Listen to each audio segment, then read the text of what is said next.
For all the success the firm's had, there's still a sense of nervousness, concern, and a relentlessness that there's never a feeling here like we're on top of the mountain. We're always talking about what we're not doing right, how we can do better for customers. And I think the sign of a business that keeps pushing is one that feels that sense of basic insecurity. Yes, we've had a lot of success, but what are we doing tomorrow? I tend not to like to reflect a lot on the success of the past, and I love to think about what are the challenges today and how are we going to get through them. Prominent CEOs, leading economists, iconic investors, insights from the experts. The Walker Webcast with Willy Walker. See who's next. Welcome to a very special Walker Webcast. Today marks the 5th anniversary of the Walker Webcast, and for the 5th anniversary episode, I reached out to Jon Gray, and with deep thanks to Jon for taking an hour to join me today. I'm thrilled to have the President and Chief Operating Officer of Blackstone joining me. Jon, it is fantastic to have you with me, and as I just said, I'm deeply appreciative of you taking the time. Well, Willie, it's great to be with you and your audience. I've gotten a lot of texts about me doing this, so I know I've got some friends out there watching, and I know you pulled together a heck of a show over time, so congrats on everything you've done here. Well, I'm only trying to get the same number of LinkedIn viewers you have from all of your running videos that you put out so consistently and so creatively.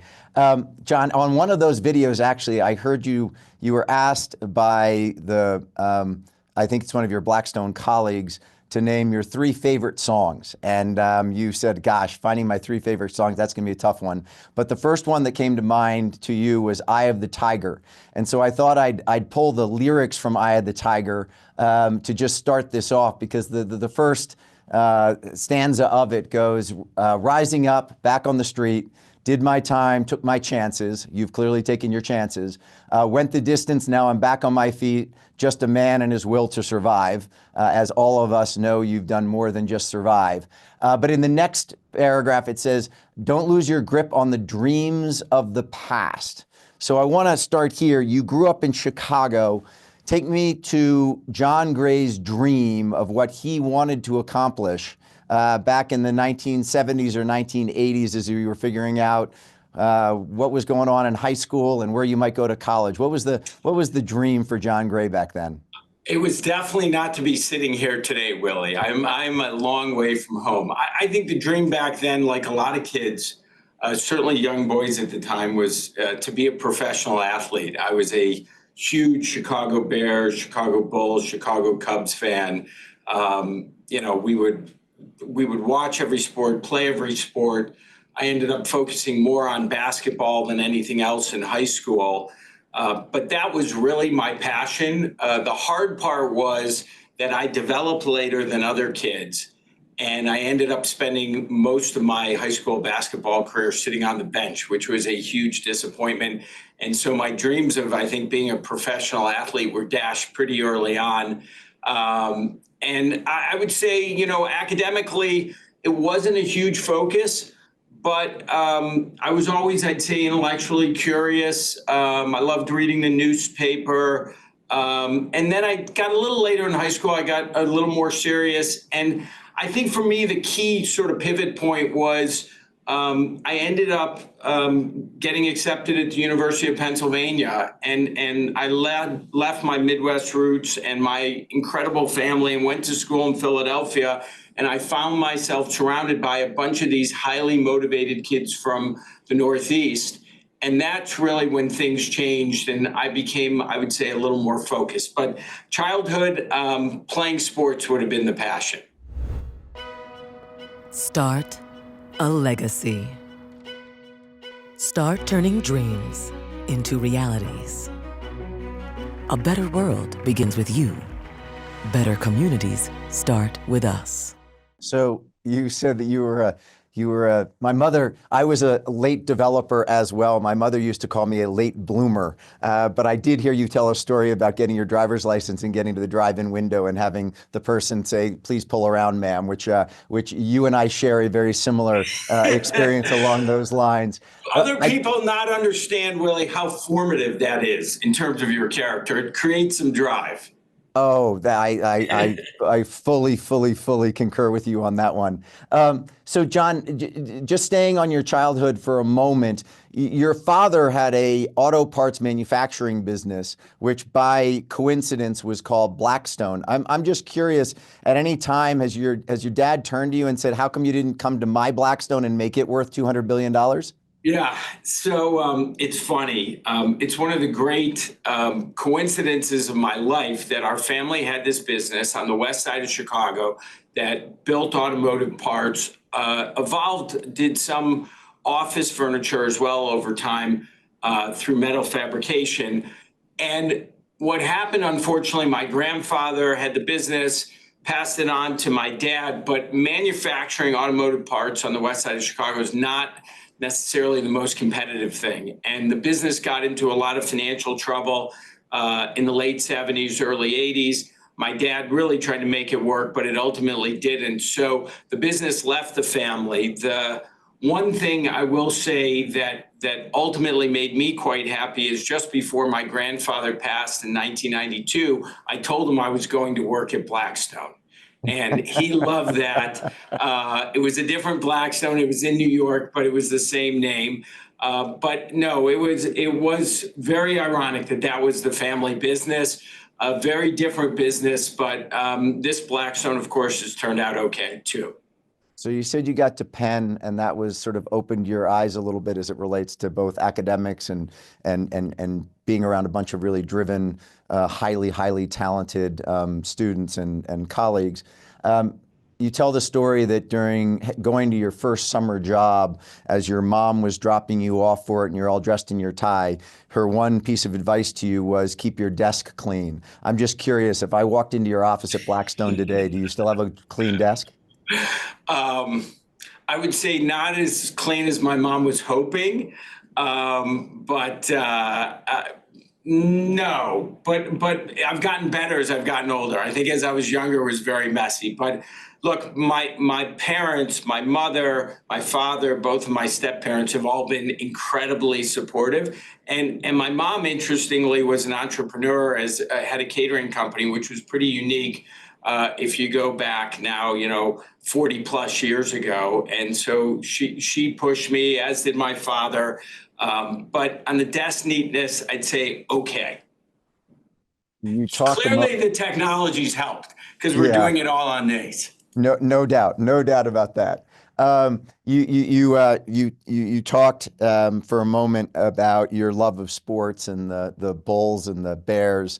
There's a picture of you and your now wife, then girlfriend Mindy, at your Wharton graduation, and you've got a Sony Walkman earpiece in your ear with the string hanging down. This was long before we had wireless AirPods, and you were actually listening to the 1992 Bulls-Knicks playoff game in your ear during your Wharton graduation.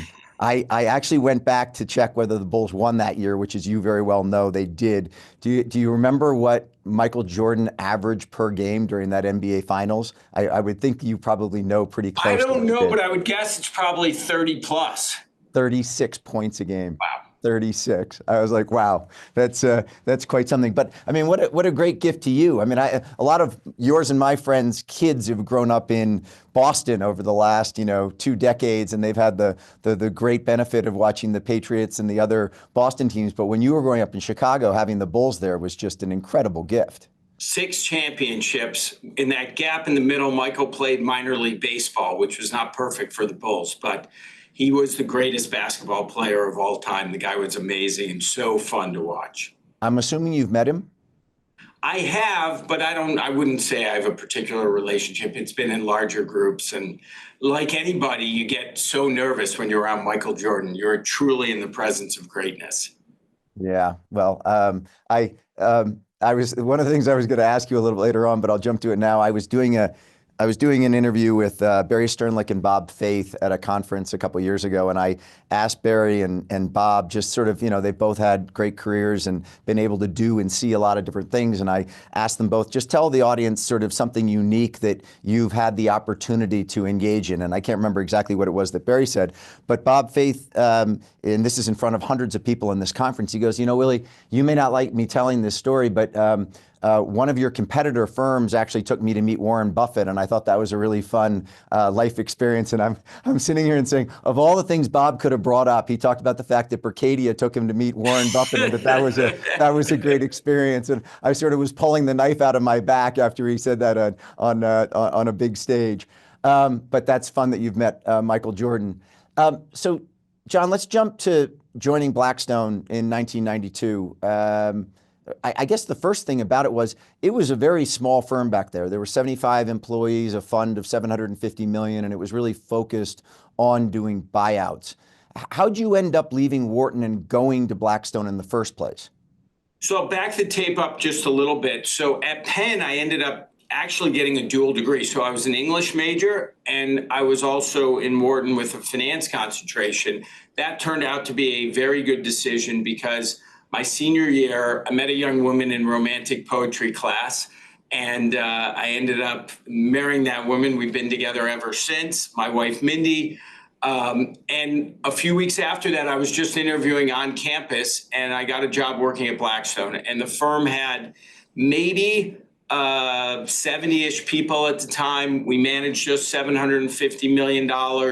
We did M&A advisory work, and we did private equity, but back then it was called the LBO business. And I was excited about Blackstone, one, because this was sort of a new, interesting area, LBOs, and two, there were a lot of political luminaries at the time at Blackstone. Pete Peterson, one of our co-founders, who was former Secretary of Commerce, Roger Altman was here, David Stockman, Steve Schwarzman had run M&A at Lehman Brothers. It was a very high-profile firm, but small. And I didn't know that much. Frankly, I was just interviewing for jobs, and it seemed like a super interesting place to go. I also had a woman I was friends with whose boyfriend worked here, David Blitzer, who still works here. And that was a connection also. And so I would say it was more luck. And I've described in my life luck being a core competency. Getting to Blackstone, I think, was good luck. I'd done really well in school. I got this job, but I really had no idea at that time what it meant. And I had no idea where the future was going. So over 23 years, Blackstone has gone from being that firm with one fund and 75 employees to now having 1.1 trillion in assets, a market cap of over 200 billion back in November, which made it larger than Morgan Stanley, Goldman Sachs, Citigroup, or BlackRock. I guess the question I'd have on that is, over that 23-year period of time, Jon, there's 33, Willy. 33. 33. You're making me young, which I'm happy about. I wish it was just 23. It's exactly right. Over that 33-year period, was there a moment where you weren't sure that Blackstone would survive, number one? And number two, was there a moment when all of a sudden, because of a fund you'd raised, a deal you'd done, a team you'd brought on, that you realized that Blackstone was not only going to be a very successful firm, but was going to be the firm in your industry? So I'd say there are a couple things that I would point to. I mean, clearly the scariest moment in this firm's history, and I think most investment firms' history of the last couple of decades, was the financial crisis. Because, we were engaged in private equity. We obviously moved into real estate. We had a private credit business. We invested in hedge funds. And the business had steadily grown from the time I joined it until we hit the financial crisis. And really just before the financial crisis, as you know, in real estate in particular, we really started to supersize our business. We went from buying individual assets or portfolios to buying large public companies, Equity Office for $39 billion, Hilton Hotels for $26 billion. And then the storm, really almost of the century, comes along. And you're obviously dealing with massive liquidity challenges, operational challenges. You're taking huge markdowns. And it does feel like at that moment, oh my gosh, where is this going to go? But I think there was a sort of basic resilience at this firm. I think we'd made a lot of really good decisions about how we financed things, how we had sold stuff down, how we de-risked our portfolios. And it was really true across the firm. The fact that we had a lot of dry powder, we didn't panic. We took the opportunity when prices fell, even though we were dealing with our own challenges, to deploy capital. There was an element here of sort of stay calm and carry on. And I think the learnings from that and that sort of near-death experience were so important. And by the way, when I look back at the concentrated bets and the amount of leverage, there were definitely some risks that I personally shouldn't have advocated for, but we managed to get through it because we owned some amazing businesses. We had the right management teams in place. We made some really good decisions.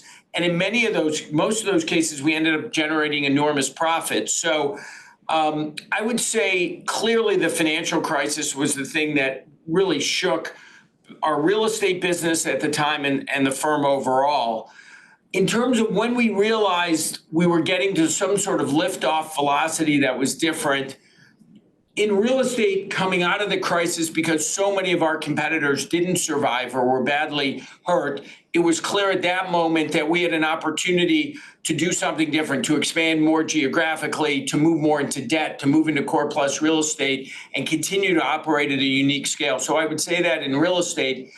And then I would say more broadly for the firm, really over the last, 5-6 years, as we've expanded the business and continued to do what we've done traditionally in private equity and real estate private equity and opportunistic credit, but really move into some of these other areas like infrastructure, continuing in core plus real estate, in credit, performing credit, both investment grade, non-investment grade, and expanding with insurance companies and really moving into private wealth, that it became, I think, more and more apparent that we had a brand that was differentiated, we delivered for customers, and that the potential addressable market was much larger than people thought of this, sort of private equity alternatives world, that there was a much bigger universe of customers and a much larger place we could deploy capital. And that's something I think that has changed our mindset. But I would say this, for all the success the firm's had, there's still a sense of nervousness, concern, and a relentlessness that there's never a feeling here like we're on top of the mountain, we've made it, we're in a different spot. If you sat in our boardrooms and you listened to us talk about it, or you heard Steve Schwarzman talk about the business, we're always talking about what we're not doing right, how we can do better for customers, how we can deliver better returns, what innovations. And I think the sign of a business that keeps pushing is one that feels that sense of basic insecurity. Yes, we've had a lot of success. We can look back and pat ourselves on the back. But what are we doing tomorrow? How are we going to deliver? How are we going to be better than our competitors? How are we going to build a business that serves our customers? So I tend not to like to reflect a lot on the success of the past. And I love to think about what are the challenges today and how are we going to get through them? So two things on that as it relates to the most challenging time and then the opportunity. I've heard you say a number of times that one of the great lessons you've learned is to maintain equanimity through difficult times. And I just heard you there of the GFC and some of the deals, and clearly the Hilton deal, which was a $26 billion buyout with $6 billion of equity and $20 billion of debt, was quite the LBO to be done in July of 2007, right before the world changed so dramatically with the GFC. But when you say maintain equanimity during difficult times, it sounds great. It makes all the sense in the world, but as you and I both know, it's exceedingly difficult to do that when times are tough. What is it about the DNA of Blackstone? What was it as it relates to the partnership that you and Steve had, that you and the other partners had, that actually allowed you all to maintain that equanimity and the conviction in your bets? I mean, on the Hilton deal specifically, you all had to turn around and put, I think it was another $850 million into Hilton after having done the original buyout to push out some debt and restructure the balance sheet, which obviously was what gave it the lifeline to be able to get through. But that's not a minor I'm sure there were a lot of people around the table that said, hey, Jon, are we putting $850 million of good equity after bad equity of a $6 billion equity check? So what is that somewhat intangible, if you will, that allows for the equanimity at Blackstone in tough times? I don't know. I think it's the drive, Willie. I mean, Steve himself just has this unbelievable will to win. I think I share some of that as well. We want to be successful. And when you have that kind of drive, you realize that you're going to be in difficult situations and you have to find a way to get through them. And I also think there's sort of a fundamental optimism. I say every week we do our Blackstone TV, and I'm in this room every week on Mondays, and I say something I said to my kids growing up: stay calm, stay positive, never give up. And I think those watchwords are very simple, but I say that every week to everybody at the firm because it's what I believe. And when you're in the investment business, I think part of this is you just know this. I mean, look at the events of the last 6 weeks. Look at how much volatility, how much the M&A market slowed down. Stocks have traded off. People are very nervous. If you sort of go from pillar to post every time something doesn't go right, either within broader markets or an individual investment or business you own, you're never going to get through it. So you have to be realistic in the assessment of things because sometimes you made a bad judgment. The management team may need to change, or the investment you made was flawed in some way. But if you have this basic idea that you're not passive, that you can take action, you can improve things, you can figure out how to put more capital in or improve the operations or pivot in some way, that you're an active agent of change, and you believe fundamentally you're going to find a way to get to a better outcome, if that's core within you, and that's sort of been inculcated in the whole firm, then I think you just approach these things with a degree of positivity that gives you a chance to get to the other side. And I agree with you. When it's really going bad, it's hard. It's easy to say it on this call. It's easy. But when you really make a bad decision, you make a terrible investment, or you feel something, it really hurts, or there's a terrible news article, or there's something that's gone awry, it's hard. But I do think if you constantly remind yourself, hey, look, I'm at a great place. We still have time. We can figure this out. I've got access to capital on a personal basis. I've got a great family. I've got a solid base. I'm just going to work harder than anybody else. I'm going to figure out how to get to the other side. If you bring that to every problem you face, your chance of success goes up. It doesn't always mean you'll get a great outcome, but as I said, your success rate goes much higher. So let's go to the other one, which is opportunities and jumping after opportunities. I remember distinctly, it was probably 2012, and I was at Sam Zell's conference out in Chicago, the Marshall Bennett Classic, and your colleague John Schreiber stood up and talked about single family rental, and you all had moved quickly into the SFR space. You'd bought 50,000 single family homes before anyone else had sort of blinked. And John stands up to talk about SFR, and everyone in the room starts throwing darts at him. And I mean everybody, including Sam. Sam, I'll never forget, sat there and said, who's ever taken a rental car and taken it to get it washed? He's like, no one's going to take care of these homes. It's going to be a complete you-know-what as far as managing the assets, and this is just a whole new asset class. Who would ever do it? And I remember turning to David Nethercutt, who ran EQR at the time, and I said to Nethercutt, you ever looked at this? He said, man, I have a hard enough time managing one asset with 350 units in it in one co-located place. I can't imagine managing 350 or 3,500 homes spread across a diverse geography. Yet Blackstone had the insight and the conviction to move into that space before anybody else and really make a whole new industry in the SFR space. Talk about the decision to go do that. In other words, like everyone sort of theoretically thought about it, but I've heard you talk about not looking in the rearview mirror. You had to literally rip the rearview mirror off your car at that point to go and have conviction to go buy 50,000 single family homes before anyone else had gotten through the fact that we'd just gone through a massive single family housing crisis. Yeah. It's interesting. I think part of this actually ties back a little bit to the Hilton experience, where we had this near-death experience. Even by then in 12, we were beginning to see things had definitely turned.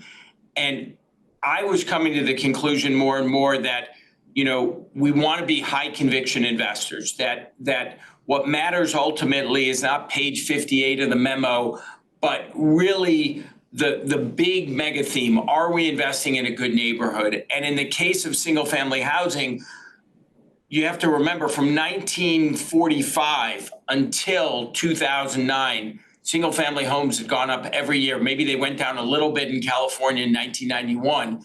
And Alan Greenspan said basically it was the safest asset class in the world. And here we saw, close to a 30% national decline in home prices, which nobody could have imagined before that.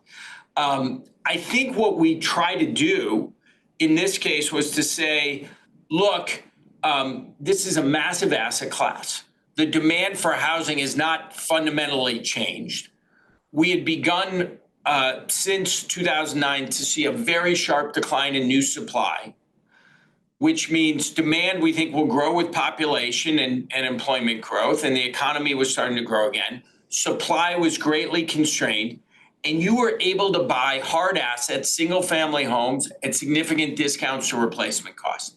And something I hadn't realized was there were something like 14 million homes that were already being rented, single family homes, but it was all done on a mom and pop basis. So the business existed, it had just never been done at scale.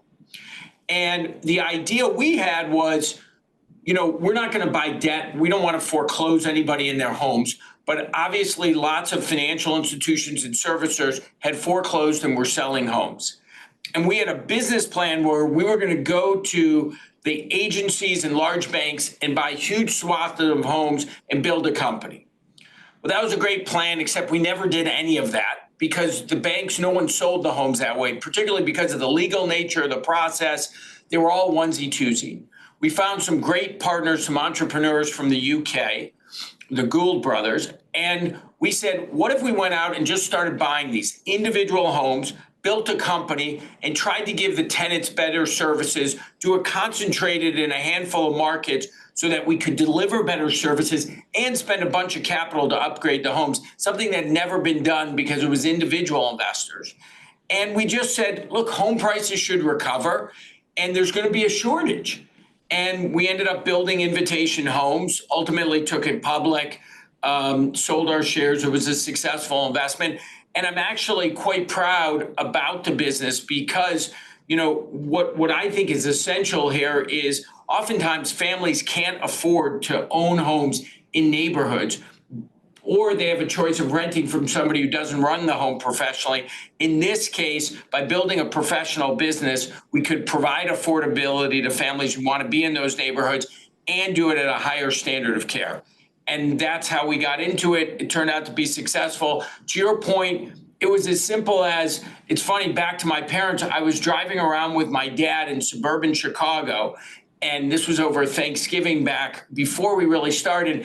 And I had a bunch of the homes we were looking at, and I told him, guess how much for the home? And he would say, you'd drive around and you'd say 300,000. I'd say, no, Dad, you can buy that for 180,000. And it was a simple insight, like, these homes seem to be at attractive prices. We can deploy capital at scale on behalf of our pension fund investors, and we can build a company that delivers great service. And yes, there were a lot of skeptics, including Sam, who I loved. We had a big difference on this. He ultimately acknowledged that he was wrong on this, something Sam was willing to do. And it worked out well. But to me, it became this idea of find something that's high conviction, and as opposed to buying 1,000 homes, go all in, and in that case, buy 50,000. So let me stick on commercial real estate for a moment, because the two other, if you will, conviction areas you all have right now, and I know you've done a lot of investing in Europe, you've done investing in India, you were very big into the infrastructure behind the .com revolution and did exceedingly well on industrial. But right now it appears that there are two major areas that you're continuing to focus on and put capital towards, multifamily being one and data centers being the other. On the multifamily side of things, I was looking at some data earlier today, Jon, and in 2021, Blackstone, the B REIT, put $100 million a day for the entire 365, obviously it's an average over that time. You weren't doing a deal every single day, but on average, $100 million of capital per day into the multifamily market in 2021. And as I mentioned to you previously, Walker & Dunlop is in the process of selling the REIT, its first multifamily property in 3 years. So we went from that torrid pace of investing to a very quiet period, and now you all are back, and you did a very significant investment of the take private of Air Communities. I think it was last June that you all did.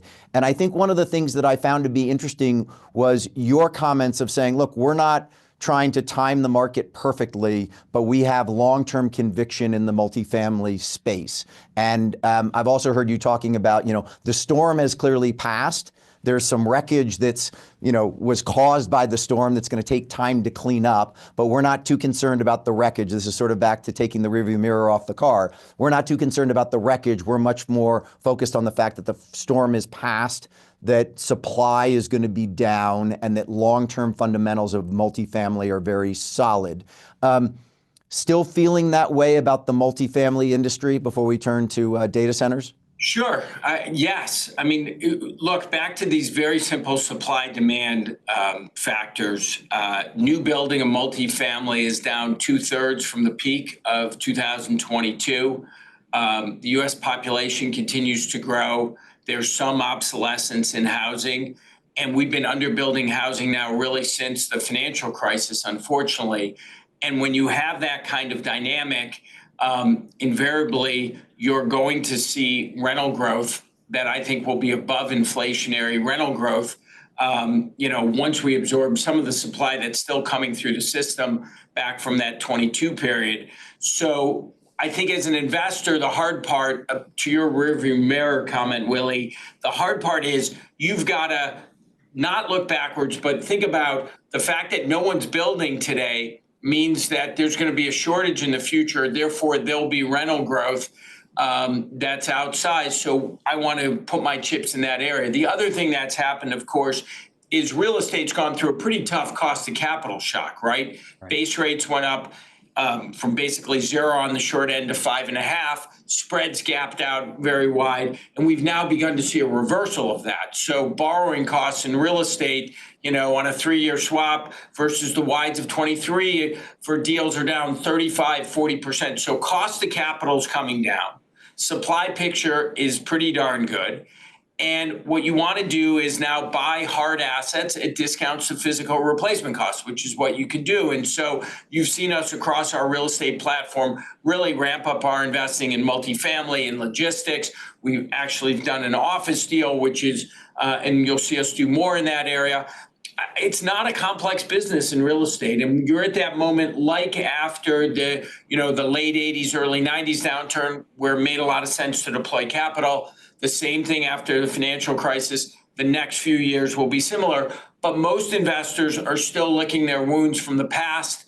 Their real estate's underperformed. Their committees want to look in a different direction. And that's when the time of maximum opportunity tends to exist, but there tends to be minimal interest. And so it's in a moment like this, we're back to this sort of stay calm, little bit of a contrarian view that we have at Blackstone. You try to take advantage of a moment like this. So I love you mentioning office. I had our mutual friend, Peter Linneman, on the Walker webcast back in January. By the way, did you take Linneman's class at Wharton? I didn't, but I know Peter. He's terrific. I love that you built the largest commercial real estate owner on the face of the planet, and you didn't take the one real estate course at Penn. That's fantastic. So I had Linneman on, and I said to Peter, okay, so if you had to pick one asset class to invest in right now, and obviously it's all location specific and basis specific and everything else, but just give me a broad brush, where would you go? And Peter said to me, stay rich, multifamily. And so then my question to him was, okay, get rich. And he goes, office. And then I said, get poor. And he said, data centers.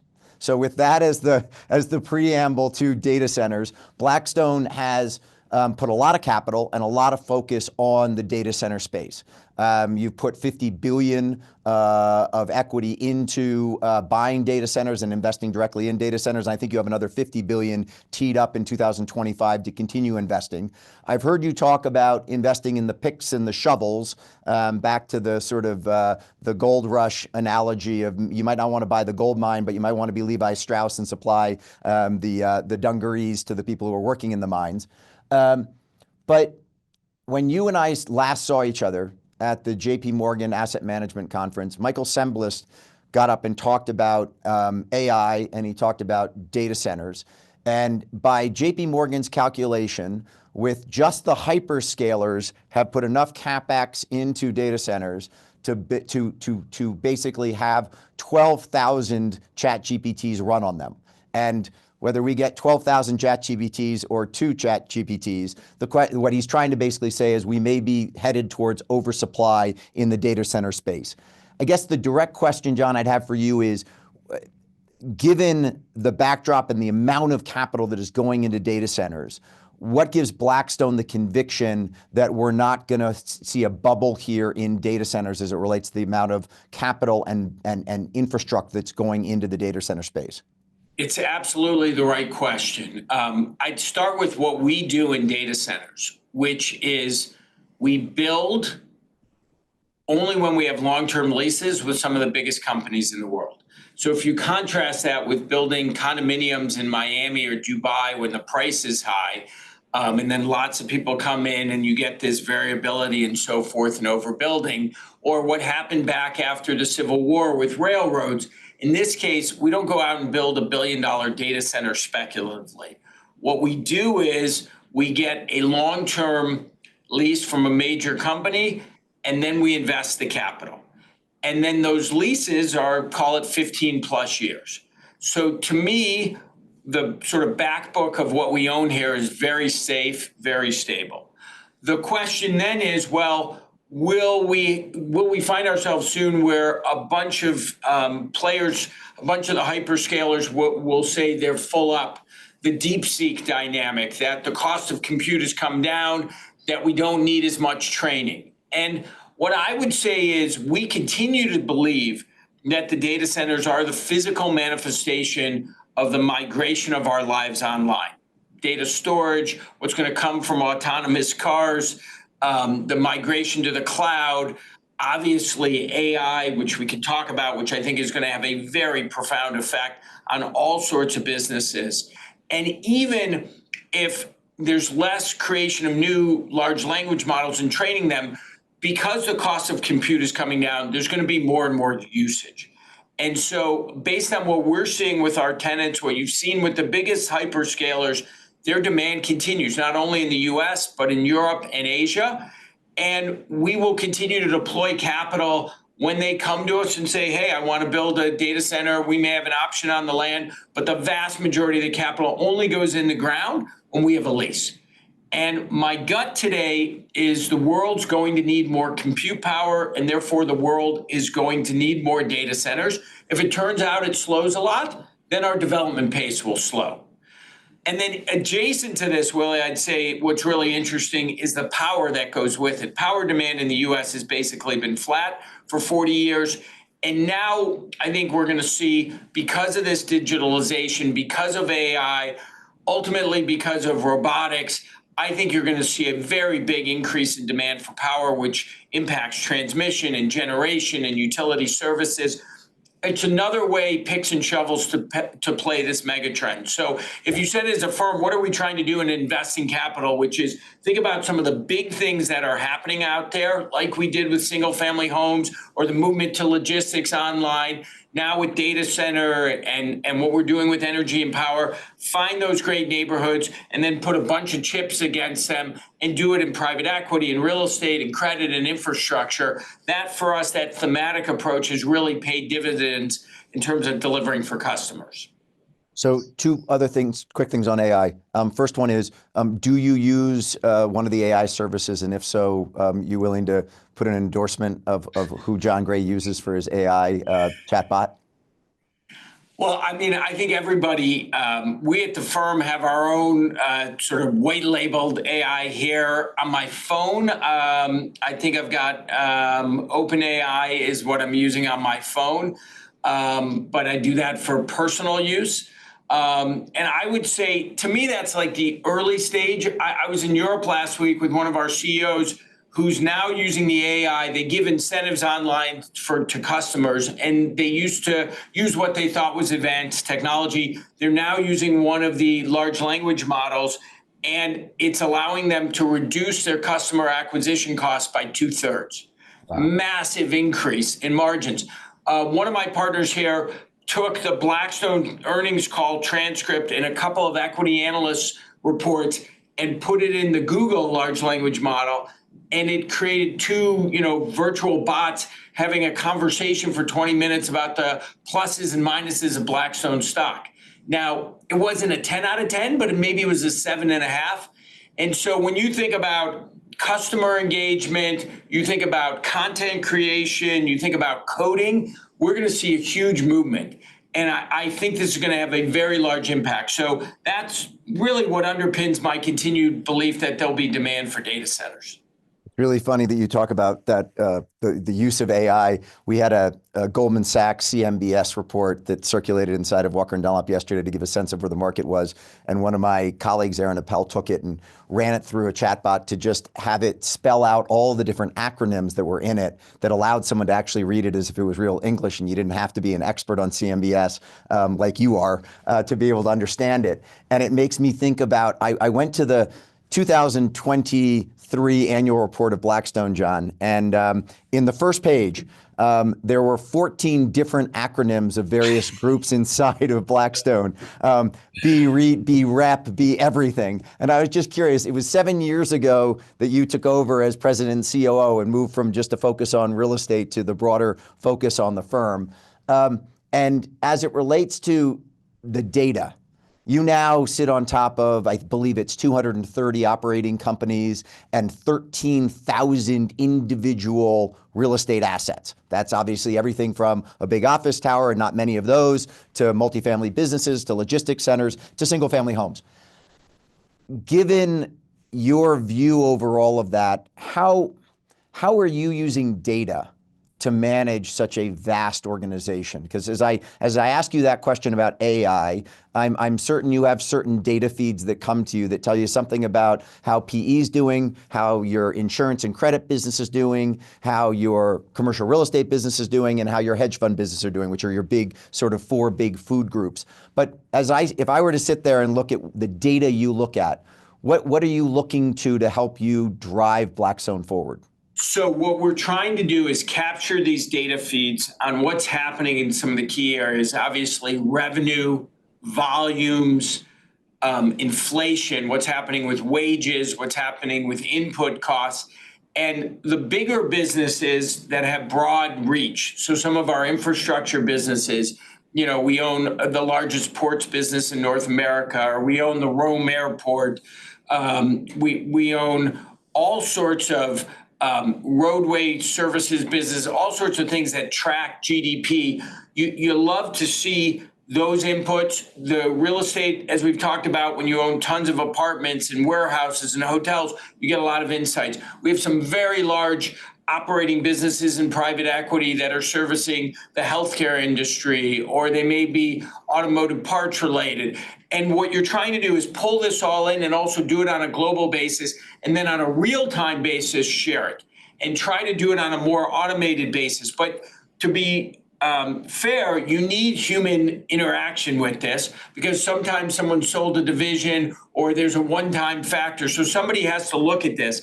And we've really dedicated a team of people here now whose job it is to assemble this information, because what we want is a competitive advantage. If you think about investing as connecting dots, seeing more, we should have more dots than anybody. We should real time be able to see, is the economy strengthening or weakening?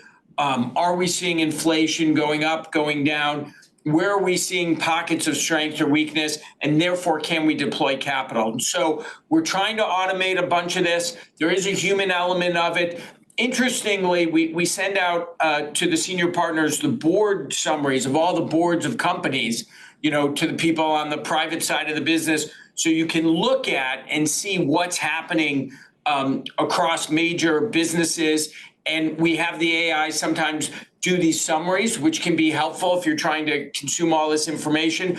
And then as human beings, yesterday I had my operating committee, all the people running the different business lines at Blackstone, talking about what they're seeing real time. So I'd say some of it's a little bit old fashioned communication, our regular Monday meetings, our management operating committee, but a bunch of it is moving more automated. And I think as a firm like ours, we should make scale one of our great competitive advantages, and information at scale should be our best advantage. But I'd say it's still a work in progress.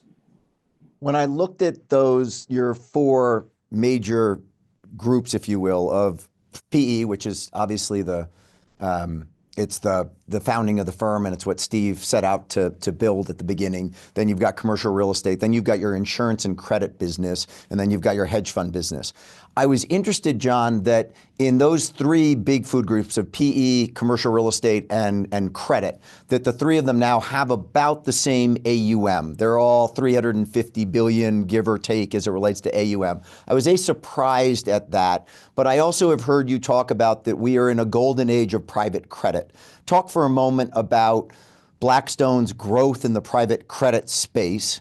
And the other question I have for you there is one related to the composition of your investor base there and individual investors versus institutional investors. But for a moment, talk about the private credit space and the great growth you, as well as some of your competitor firms, have seen in that space over the past couple of years. So on the first part of the question, I don't think there was a plan for all of them to get to roughly the same size, but the credit to Steve Schwarzman to push us to diversify. So you could have a business when you're in a higher rate environment, higher spread, you have a credit business that does really well. As rates fall and multiples expand, you have equity oriented businesses. Having that balance, I think, is really important. I would say there's been a cyclical element to the growth in private credit, and then there's a secular element. The cyclical would be rates went up a bunch, spreads widened, the returns you got for being a senior lender in corporate land and asset-backed finance in real estate were very high. Equity-like rates of return for debt-like risk. Some of that is going away as spreads come back down and as base rates come down.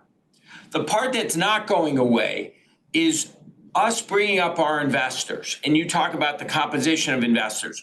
It's certainly institutions, our pension funds, it's insurance companies, and now individual investors, and bringing them right up to borrowers, and them trading away a little bit of liquidity. It's not a CUSIP bond, but they've made essentially a private loan, but capturing, in the case of investment grade debt, 175 basis points of extra spread. That is incredibly valuable. And so what we're seeing with our clients is a lot of interest to earn that extra return. I'm taking the same A- risk that I was taking before, but I'm earning a spread that may be more than double than what I was earning. And that is what's causing this sea change movement into private credit. And if you think about insurance companies, what's interesting is if you're an annuity provider who writes 5-7-year annuities, or you're a life provider who's got 30-40-year liabilities, if you can trade away a little bit of near-term liquidity for those higher returns, that makes a ton of sense. And it's also helpful to the financial system. If you think about First Republic failing, they had a $70 billion super prime mortgage book. They basically had no defaults, but they had 20-year mortgages and 20-second deposits. And so what we're really doing is sort of match funding the assets and liabilities.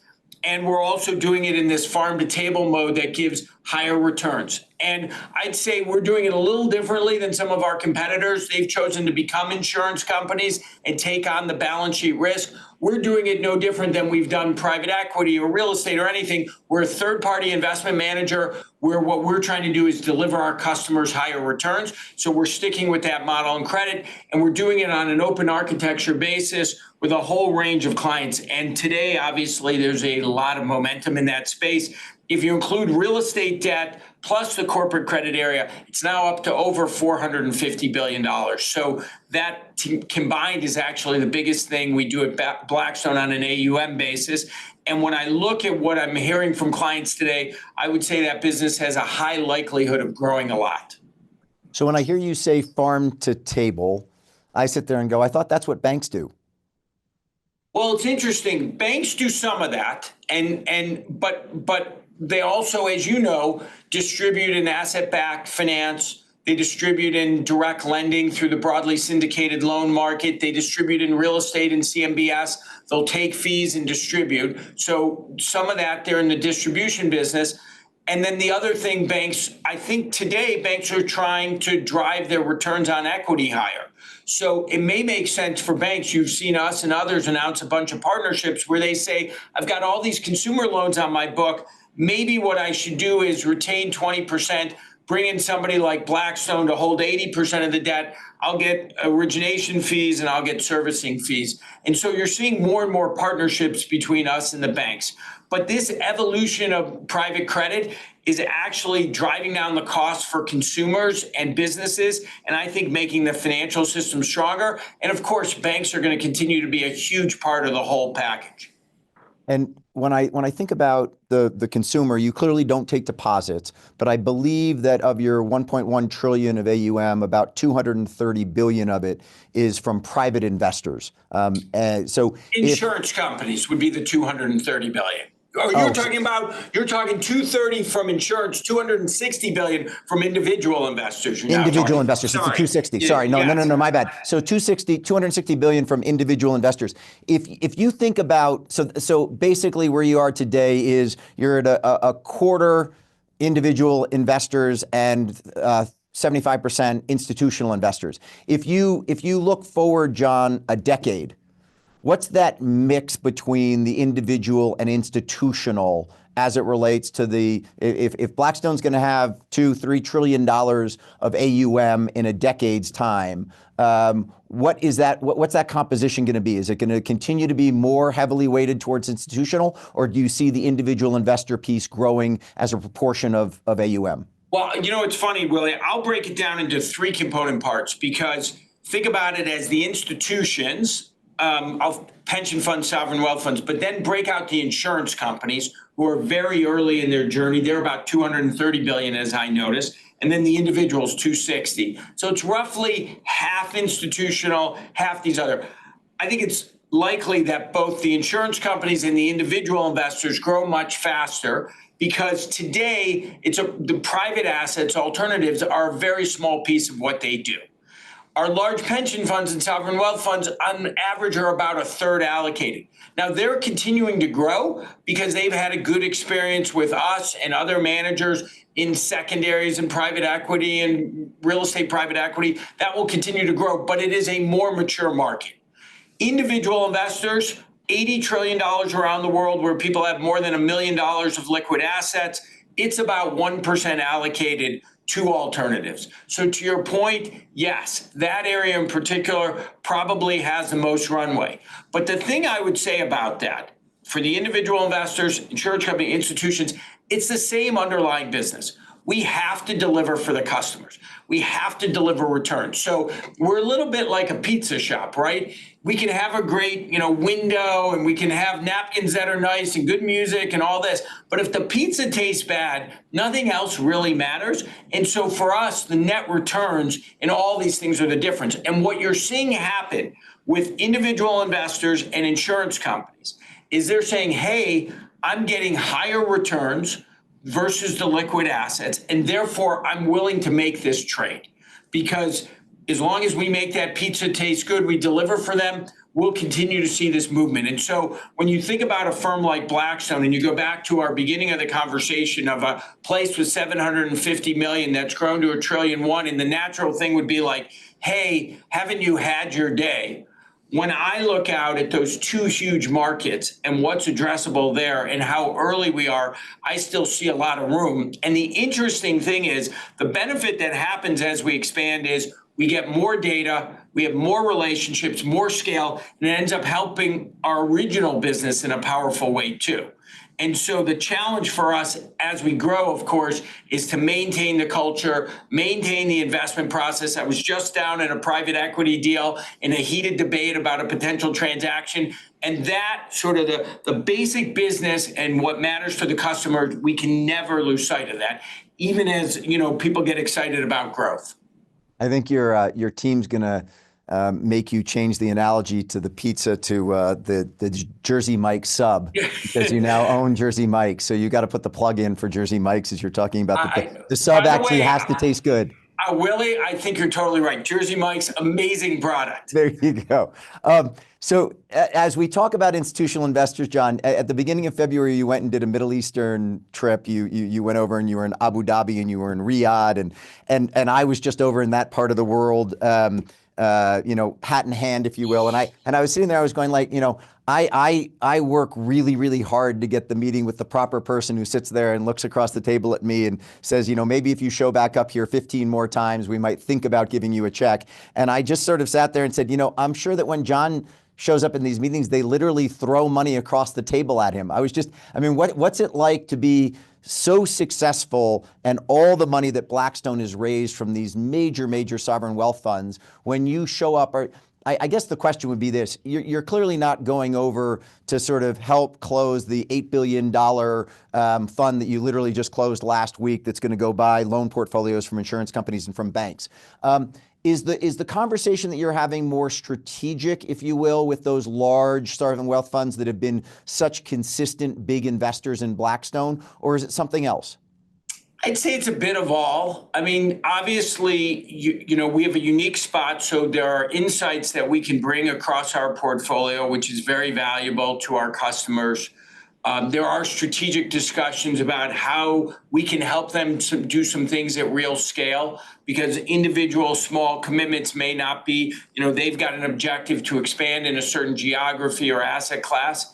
And then there is a bit of, hey, we are very excited about XYZ vehicle that we're doing. We're talking with your team. I think this makes a lot of sense. And so, and again, you're talking about what you've done in the past, because before the meetings, they're looking at the same set of materials you are. How has Blackstone done in its various verticals? And hopefully we've done a really nice job, and that gives us incremental credibility. But I think it's no different, Willie, for a big business or a small business. You care deeply about your customers. If you care about them, you go and visit them in your offices. You talk about what you're seeing. You talk about what you do together. You're honest when you've come up short, and you talk about how you're going to fix that. And you build trust, relationship, friendships over time. And I don't care if you're Blackstone or you're a small manager doing XYZ strategy or whatever. I think that basic business is exactly the same. And so, yes, we are able to get good meetings with people who have decision-making authority. But the basic thing we're doing is no different than anybody else in the asset management, investment management business. We're talking about what we see. We're talking about opportunity. We're talking about how we've delivered for our customer. Your comment about talk about when you've come up short. I will say I watched your Wharton commencement address from 2019. You spent the first 11 minutes of an 18-minute address or 19-minute address talking about being so self-deprecating about you and where you were when you were at Wharton, and asking Mindy out on a date for the first time, and her sort of laughing at you. And then after that, you didn't sit there and talk about all the great success that Blackstone has had and that you've had at Blackstone. You actually talked about the trials and tribulations and some of the tougher times. And I would, highly recommend that speech to anyone. But I think that says a lot about Jon Gray, and it says also a lot about the culture that you and Steve have been able to build at Blackstone. Because I think that 19 minutes says a lot about those things of not trying to hide the bumps and bruises, but actually being very transparent on them. I have 3 quick things before we run out of time, and my friend Dana Zucker will not let me get done with our conversation without talking about the Gray Foundation, so I want to get there, but 2 quick questions before that. The first one is, I believe that 62,000 people applied to be an entry-level associate or analyst at Blackstone last year, and you accepted 0.3% of the applicants. If I am a young person aspiring to work at Blackstone, I obviously am going to have done really well in school. I'm obviously going to have gone to a great university. But if you gave them one piece of advice as it relates to showing up and showing something about what they've either done or a skill set they have, what's that one thing that Blackstone's looking for outside of just general competency at the very, very highest level? To me, I love seeing people who've shown resilience. Back to your earlier conversations, I'm always impressed. Athletes, immigrants, people who it's clear that they care deeply. That if you said the quality, we want people who are super smart. We want people with good judgment. We want people who also have some EQ. Nice people. Honestly, we do not want jerks. We want good people. This is a team sport. But you want that level of care that allows you to overcome the challenges, the person who shows up early, who deeply cares. And that comes out in a conversation and maybe in the resume. But to me, if there's one thing I look for, it's that sort of passion, that will to win, and that deep caring. When you find that, then you have a much better chance of having somebody who's going to be very successful. You've had the honor and privilege to work with some of the great luminaries in finance and private equity. Steve Schwartzman, Pete Peterson, Tony James, John Schreiber. Is there anyone, either of those four or anyone else, who has been a great mentor to you or has taught you a unique lesson as it relates to leadership or management of Blackstone that you want to share? Well, it's interesting. All four extraordinary business people, brilliant business builders, and I've learned tons, I'd say, from all of them. What the commonality with all of them is again how much each of these individuals cared. These are people who read the memos, who show up prepared, who are willing also to take risk, which I think is really important. I think the danger when you get to be a big organization is you lose that risk-taking appetite. Each of them a little different. I mean, Pete had this amazing Rolodex and connectivity. Steve is like visionary in terms of you can do more, you can think bigger, you can go to a market, something just makes you think the horizon's much further away. Tony, just so smart analytically and can analyze a problem and get to the crux of it so quickly, and you learn. And then Jon Schreiber, just somebody who has this lovely way about him, immensely successful, but with so much humility and warmth, even though he's negotiating to change the price by just a really gentle way about him. And so I think, like anybody, you learn from these people. And you're constantly in the room learning, seeing how they do, and all of them had an enormous impact on my career. So finally, you and Mindy have the Gray Foundation. You've been wildly philanthropic, done some great things as it relates to the New York public school system and setting up a grant program to give 10,000 kindergartners in 2016, a head start, if you will, by setting up savings accounts. And I very much look forward to seeing how that grows and what the returns are on all that. But as it relates to your medical research, Jon, and the foundation that you all set up after the loss of Mindy's sister Faith, you're doing cutting edge research on BRCA and on inherited cancers. Has AI, you're right at the cutting edge with your researchers. Have you started to see some really incredible things as it relates to AI accelerating the pace of research in the areas where you all are funding right now that gives you just great excitement about what we might see as it relates to medical breakthroughs? I would say it is early, but I think it's promising. I think BRCA, this gene mutation, which unfortunately we lost my wife's sister, Faith Basser, to when she was in her early 40s, and we set up a center at Penn called the Basser Center, named after Faith. We've been doing a ton around early detection and ultimately, awareness raising and ultimately prevention as well, treatment also.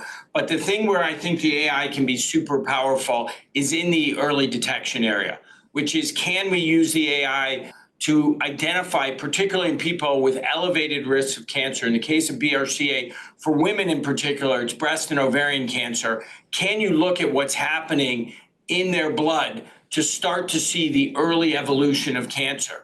Today, if a woman has a BRCA mutation, today the recommendation is to have a prophylactic oophorectomy, mastectomy as well, which is very difficult for a woman late 30s, early 40s.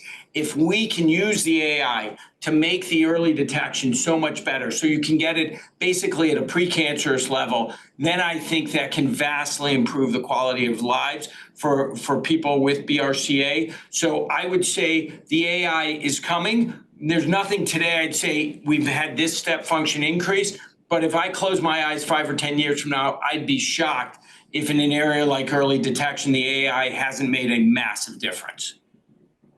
Jon Gray, I am deeply thankful for our friendship, for the things that our two firms do together, and for you taking an hour out of your time to give us all your insights and thoughts on where we are and what Blackstone is doing today. Deeply thankful, and thanks for all you give back. It's a true testament to you and Mindy, the amount you put to your philanthropy, and I'm just super honored and thankful to call you a friend and to have had you join me today. Willy, this has been a treat. You're so prepared. I think I haven't been with anyone who's done as much work. You're such a class gentleman. Thank you for your friendship, everything you do to give back. This has been a really special hour. I thank everybody for tuning in. Thanks, Jon. Thanks, everyone, and have a great day.